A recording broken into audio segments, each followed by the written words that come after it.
Bismillahirrahmanirrahim.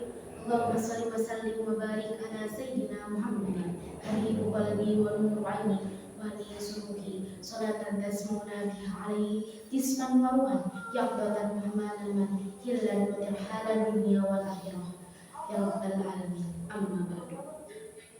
Segala puji bagi Allah. Marilah kita panjatkan puji dan syukur kehadirat Allah yang telah memberikan kita beribu-ribu nikmat, nikmat yang kita sadari maupun nikmat yang tidak kita sadari. Tak lupa juga salawat serta salam marilah kita junjungkan kepada junjungan suri tauladan Nabi yang telah mengantarkan kita dari zaman Arta gigit besi sampai zaman reformasi. Nabi yang tak pernah ke Jogja, tapi namanya selalu dipuja-puja, ialah Nabi besar kita, yakni Sayyidina Maulana Muhammadin sallallahu alaihi wasallam. Semoga kita selaku umatnya bisa mendapatkan syafaatnya di yaumul akhir kelak. Amin ya rabbal alamin. Kepada yang terhormat Kiai Haji Al Ustaz Kamaluddin LCMK dan kepada para asatidz wal asatidah, tak lupa juga kepada teman-teman seperjuangan yang saya banggakan.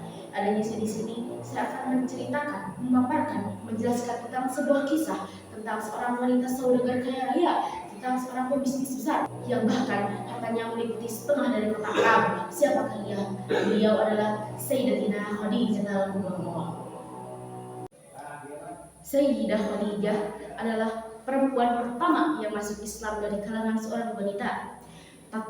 Di suatu kisah, tatkala beliau penuh dengan kesibukannya merawat rumah, menjaga bisnisnya, melanjutkan bisnisnya, dan menjaga 8 anaknya, yakni 6 anak kandungnya tersendiri yang bernama Qasim, Abdullah, Zainab, Ruqayyah, Kusum, dan Fatimah. Satu lagi adalah Ali bin Abi Thalib yang merupakan anak dari paman sang Nabi, yang beliau adalah orang pertama yang masuk Islam dari kalangan anak-anak. Dan yang ke-8 adalah Zaid bin Harith, yang beliau adalah hamba sahaya Nabi. Beliau juga adalah orang pertama yang masuk Islam dari kalangan hamba sahaya. Di tengah kesibukannya itu, dengan hati yang lapang, dengan hati yang tegar, beliau Sayyidatina Khadijah mengizinkan sang suaminya yakni baginda Nabi untuk berkhalwat di Gua Hira selama 6 bulan. Tatkala Nabi tengah berkhalwat selama 6 bulan di Gua Hira, wahyu pertama turun.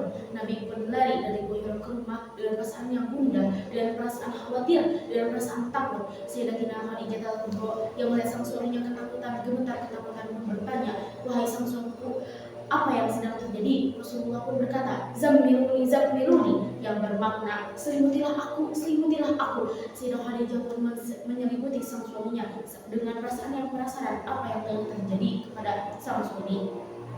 Sayyidatina Khadijah Al-Kubra pun menyimpulkan bahwa sang suaminya telah didatangi oleh seseorang, telah didatangi oleh makhluk. Sayyidatina Khadijah Al-Kubra pun bertanya kepada sang Rasulullah, "Wahai suamiku, apa yang telah datang kepadamu? Apakah makhluk itu masih ada?" Rasulullah pun menjawab, "Masih."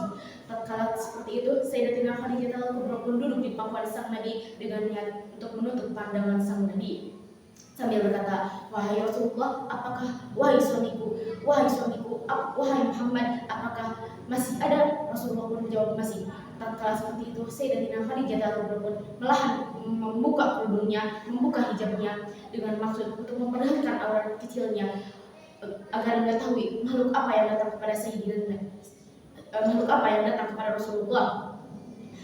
Sayyidatina Khadijah Al-Kubra pun bertanya kepada sang Nabi, "Wahai Nabi, wahai Rasulullah, wahai suamiku, apakah ia sudah pergi?" Rasulullah pun mengangguk tanda bahwa makhluk itu telah pergi. Kita bisa simpulkan bahwa yang datang kepada Nabi adalah seorang malaikat, bukan seorang syaitan. Karena tatkala itu syaitan, maka saat Sayyidatina Khadijah Al-Kubra membuka kerudungnya, maka makhluk itu tidak akan hilang. Namun nyatanya makhluk itu hilang. Itu menandakan bahwa yang datang kepada Nabi adalah malaikat. Setelah kejadian tersebut, Sayyidatina Khadijah Al-Kubra pun mengajak sang Nabi, mengajak sang suaminya, mengajak Rasulullah untuk bertemu seorang rahib atau untuk bertemu seorang pendeta, yang mana pendeta tersebut adalah saudaranya Sayyidatina Khadijah Al-Kubra. Sampainya di rumah sang rahib yang bernama Warqah bin Naufal, beliau menjelaskan, Sayyidah Khadijah Al-Kubra dan Rasulullah menjelaskan kronologi apa yang telah ia alami, apa yang telah sang Rasulullah alami. Sang rahib pun berkata bahwa yang datang kepada Nabi adalah seorang namus yang juga datang kepada Nabi Musa pada kala itu. Namus ialah orang yang memberikan atau orang yang menyampaikan kabar baik, sedangkan jasus adalah orang yang seorang mata-mata kabar buruk. Yang menjadi pertanyaan, mengapa sang rahib tersebut, seorang Warqah bin Naufal, menyebutkan Nabi Musa bukan Nabi Isa? Padahal pada dasarnya Nabi sebelum Nabi Muhammad ialah Nabi Isa alaihissalam. Namun ternyata jawabannya adalah karena adanya persamaan Nabi Musa alaihissalam dengan sang baginda kita, yakni Rasulullah SAW. Apa saja persamaannya itu? Satu, Rasulullah SAW dan Nabi Musa menyampaikan, mengajarkan, berdakwah dengan 3 hal.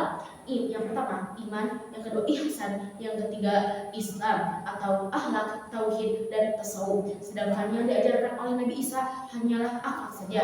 Yang kedua, Nabi Musa alaihissalam dan Rasulullah SAW menikah, berbeda dengan Nabi Isa yang tidak menikah. Yang ketiga, Sayyidina Rasulullah dan Nabi Musa alaihissalam memerangi musuh, berbeda dengan Nabi Isa yang disuruh lari dari musuh. Yang keempat, Nabi Musa alaihissalam dan Rasulullah SAW meninggal, sedangkan Nabi Isa alaihissalam justru tidak meninggal, melainkan diangkat ke langit. Dan yang kelima, Rasulullah SAW dan Nabi Isa memiliki seorang ayah, memiliki seorang ibu, berbeda dengan Nabi Isa yang lahir tanpa seorang ayah. Mungkin itu yang dapat saya sampaikan. Kurang lebihnya saya mohon maaf. Benarnya dari Allah, salahnya dari saya. Wabillahi taufiq wal hidayah. Wassalamualaikum warahmatullahi wabarakatuh.